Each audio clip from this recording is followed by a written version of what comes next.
Bonjour à tous. J'ai guère avancé sur la Simca depuis que je suis mis à la recherche d'un camion. Enfin bref, mais c'est pas grave, ça va pas tarder, je vais pas tarder à reprendre ça puisque ça s'avance bien, j'ai presque terminé. Donc j'attends les charbons du démarreur. Celui-là, il était mais vraiment très usé. Ça servait plus à rien de cogner sur le démarreur, voilà. J'ai passé un petit tour. Alors, si vous habitez dans la région dans le 22, hein, dans la région de Dinan, tout ça, Rennes et tout, enfin bref, il y a l'entreprise RVM, rue du Zef à Dinan. Et c'est un motoriste bien sympathique qui fait du bon travail. Donc il m'a gentiment passé un petit coup de tour sur le collecteur de mon démarreur, de façon à ce que ça fonctionne bien. Il m'a aussi passé un coup de tour sur la poulie que j'ai adaptée pour l'alternateur de 307 et sur l'arbre du levier de vitesse là que j'ai réparé la semaine dernière. Là j'ai la pompe à vide qui est démontée. J'ai acheté la collection de réparation que j'attends pour réparer cette pompe à vide. Alors c'est pas très compliqué, hein, faut être un peu soigneux, ça va être délicat à la remonter parce que il y a un système avec les palettes là, vous voyez les palettes elles vont là comme ça et il y a 3 palettes comme ça et qui sont bougées par un anneau excentrique. Il y a un anneau excentrique comme ça qui fait bouger les palettes. C'est un peu délicat à remonter mais ça devrait se faire sans trop de problèmes quand même. J'avais autre chose à vous montrer. Donc, il faut être propre en mécanique. La propreté, c'est essentiel. Il y en a qui disent, il y en a un qui m'a dit, range ta chambre, c'est le bazar. En fait, non, pour moi, c'est pas le bazar. J'ai les démarreurs démontés, l'alternateur prêt à reposer, la pompe à eau démontée. Et oui, effectivement, j'ai un petit peu de bazar, mais bon, voilà. Là, j'ai renversé ma boîte à bonheur, histoire de pouvoir chercher et tout ça. Ça me prendra quelques secondes de mettre un coup de pelle et de la ramasser et tout. Mais bon, c'est le nettoyage. Le cambouis là-dessous, c'était une cata. Hein. J'ai mis un carton, là, il faut que je retrouve un autre, parce que là, il y a des épaisseurs de cambouis sous le camion. Enfin bref. Donc la propreté, c'est essentiel. Donc j'ai entrepris de déposer la poulie de vilebrequin sur l'avant du moteur pour changer le joint spi. Et de là, je me suis aperçu comme quoi, en la nettoyant comme il faut, que je ne sais pas si on va le voir à la caméra, mais elle est fêlée ici, là. Vous voyez, il y a une fêlure ici qui fait que... Ne bougez pas, je dézoome, je zoome. Voilà, je ne sais pas si on voit bien la fêlure à la caméra. Si je me mets bien en lumière, il n'y a pas trop...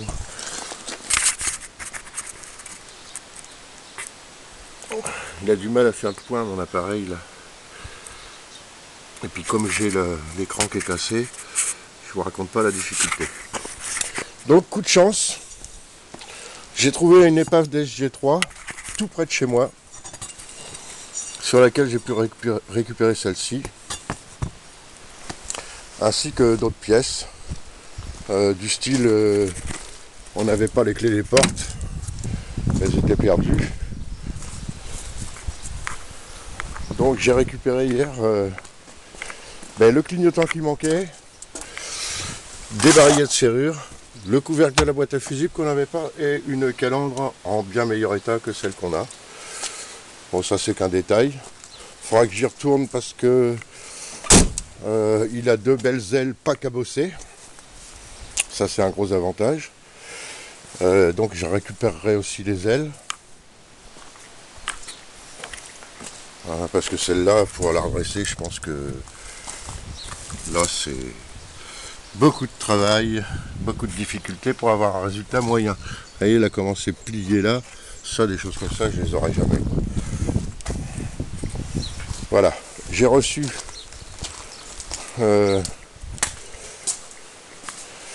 j'ai reçu le Calerstar, le fameux Calerstar, et surtout les deux supports moteurs neufs que je vais m'empresser de poser. Vous voyez, deux supports moteurs. J'attends les charbons de démarreur et la collection de réparation de la pompe à vide. Et avec ça, le camion sera fiabilisé. Donc en fait, la pompe à vide, dedans il y a un joint speed double. Un peu comme les pompes à eau de mer sur les moteurs de bateau. C'est-à-dire un joint speed dans un sens. Alors le premier, il va dans ce sens-là. Ouais. Le premier joint speed, là il est dur comme de la bakélite. Là. Il est devenu complètement dur, il est complètement fichu. Donc vous avez un premier joint speed dans un sens qui empêche l'huile de sortir. Et un deuxième joint speed dans l'autre sens pour empêcher l'air d'entrer. Un peu comme les pompes à eau de mer où vous avez la même chose, le même système. C'est-à-dire que l'aspiration, un pour empêcher l'air d'entrer dans la pompe et l'autre pour empêcher l'eau d'en sortir. C'est ça, quand on fait des pompes à dépression, il faut mettre deux joints spi dans le sens contraire, l'un de l'autre. Quand vous avez une dépression d'aspiration sur une pompe à eau de mer ou que vous avez une dépression, là la dépression d'air, il faut un joint spi dans chaque sens. Quoi d'autre encore? J'ai nettoyé celui-là. J'ai rebourré un petit peu de graisse d'enroulement.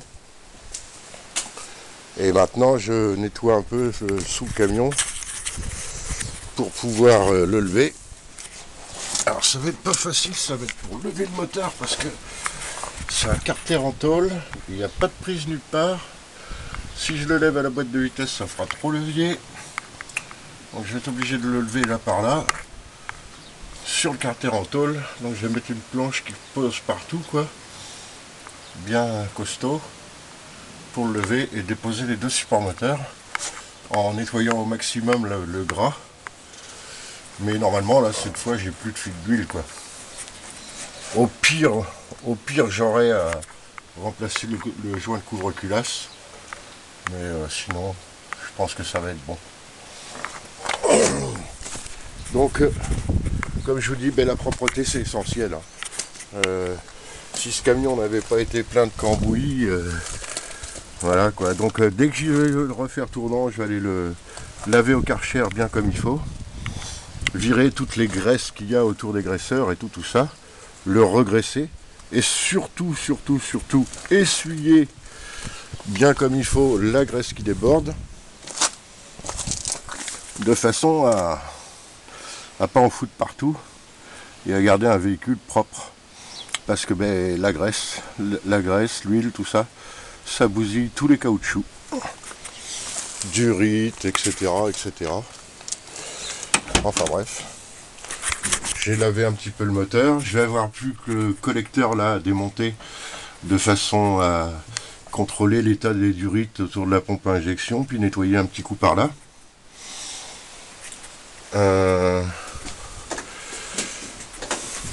Refaire des pattes de fixation différentes pour mon radiateur parce que il est trop posé contre l'avant, il vibre contre la caisse. Donc il faut que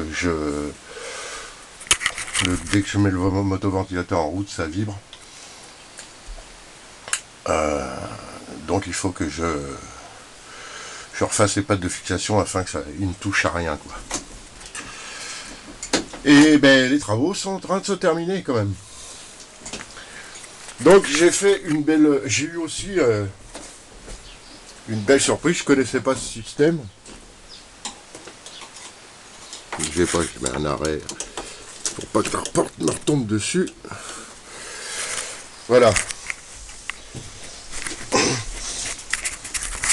Donc quand j'ai installé mon nouveau filtre à gasoil là, de Master, j'ai mis la pompe relativement accessible et c'était une très bonne idée parce que finalement, quand on regarde la bougie de préchauffage, elle fait c'est un petit injecteur à gasoil en fait qui est sur le surplus et pour démarrer par temps froid, il faut pomper sur la pompe ça injecte du gasoil dans le collecteur d'admission et ça fait bougie de préchauffage en même temps. Donc voilà.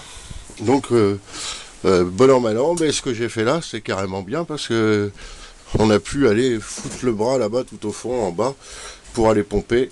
Maintenant il y aura la pompette ici, ce qui sera bien plus efficace. Voilà. Et la bougie de préchauffage elle va ici dans le collecteur. Vous excuserez les cadrages mais c'est vraiment pas facile avec un écran cassé. Donc là ça commence à reprendre forme, hein. Donc j'ai déposé les supports moteurs, les nettoyer comme il faut et remonter les nouveaux. Je vais débrancher la batterie aussi avant de faire ça parce que j'ai tous mes fils là à volo. J'ai pas envie de foutre le feu au camion. Ah oui, j'ai remplacé aussi le mamelon là du reniflard. Parce qu'il y avait un mamelon et il était desserré, il a battu dedans, le filetage est abîmé. Pas sur le couvre-culasse mais sur le mamelon. Donc j'ai remis un petit mamelon de plomberie, tout impeccable, ça va le faire. J'aurai sûrement le radiateur à détartrer parce que il a dû avoir de l'eau dedans au début dans sa jeunesse, hein. Alors de l'eau dans les bagnoles c'est vraiment pas une bonne idée. J'ai un souvenir comme ça d'un gars qui avait mis de l'eau dans une Lada Samara et ça lui avait coûté son moteur parce que la pompe à eau elle n'a pas apprécié du tout. La pompe à eau étant sur la distribution, elle a grippé et le moteur a cassé. Voilà. Des durées de chauffage, des nouvelles durées de chauffage, ce serait pas un luxe non plus. Bon, je pense pas qu'elle soit vraiment pourrie, c'est l'armature par-dessus là qui est craquelée, mais je verrai un peu plus tard. Pour l'instant, ça va aller comme ça. Donc ce sera la première phase de révision, tous les périphériques. Le moteur il est en excellent état, ça j'en suis persuadé. J'ai aucun doute là-dessus. Mais c'était tous les périphériques. Faut pas. Moi les fuites d'huile, j'aime pas ça. Et ça marche jamais avec des fuites d'huile quoi. Donc c'est parti. Je vais aller là-dessous, déposer les supports moteurs et les remplacer. Ah oui, j'ai trouvé un cabochon de clignotant, mais à réparer. En fait, il y a une tôle ici entre les deux qui a rouillé et qui a éclaté le petit clignotant. Mais je vais le laver comme il faut, lui remettre une tôle, le recoller. On y verra avec du feu.